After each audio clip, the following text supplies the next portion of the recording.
Adjective clauses කිහිපයක් ප්‍රායෝගිකව භාවිත කරන අවස්ථා කිහිපයක් පිළිබඳව තමයි ඔබට active 1 එකේ ලබා දීලා තිබෙන්නේ. First one, I met someone who came to Sri Lanka last month. මට සමන්ව මුණ ගැහුණා. I met someone. ඒක තමයි main clause එක.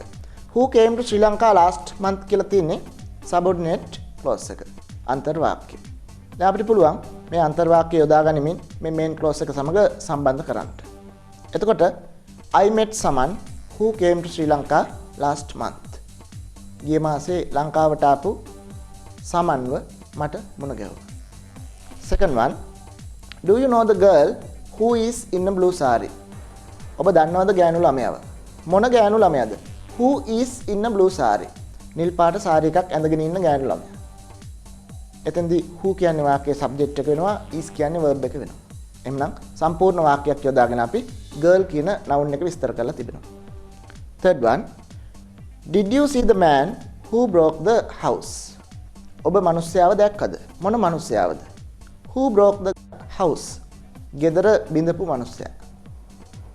Next one, never believe a man who speak too much about himself. කවදාවත් විශ්වාස කරන්න එපා මිනිහෙක්ව. මොන මිනිසෙක්ද? නැත්නම් මොන මිනිහෙක්ද? Who speak too much about himself. ඔහු පිළිබඳව වැඩි දුරටත් කතා කරන පුජ්‍යලෙක්. يعني තමන් ගැනම තමන් වැඩි දුර කතා කරන පුජ්‍යලෙක් පිළිබඳව විශ්වාස කරන්න එපා කියලා කියන්නේ. Next one. The girl who is sitting in that class is my cousin. අර පන්තියේ අර වාඩි වෙලා ඉන්න ගෑනු ළමයා. මොන ගෑනු ළමයාද? අර පන්තියේ වාඩි වෙලා ඉන්න ගෑනු ළමයා මගේ cousin. Next one. Number 6. I know many people who live in this village. මම දන්නවා හුඟක් මිනිස්සු. මොන මිනිස්සුද කියලා විස්තර කරනවා අපි වාක්‍යයක් යොදාගනිමින් who live in this village. Number 7. Have you seen the woman who is going to buy that luxury house? ඔබ දැකලා තියෙනවද ගැහණු කෙනාව? මොන ගැහණු කෙනාවද? Who is going to buy that house? අර සුඛෝපභෝගී නිවස මිලදී ගන්නට හදන ගැහණු කෙනාව ඔබ දැකලා තියෙනවද? Number 8. Sunita who came to our class last week is absent today. අතන මෙතනදී main clause එක වෙන්නේ Sunita is absent today.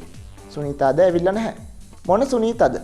Who came to our class last week. ගිය සතියේ අපේ පන්තියට ආපු Sunita.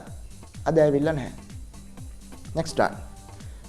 The man who committed the crime hasn't been caught yet. මනුස්සයව තාම අල්ලගෙන නැහැ. මොන මිනිහවද?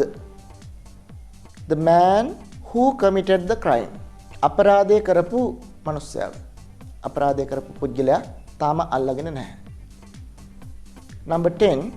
Employees who took part in trade union actions were dismissed by the previous government.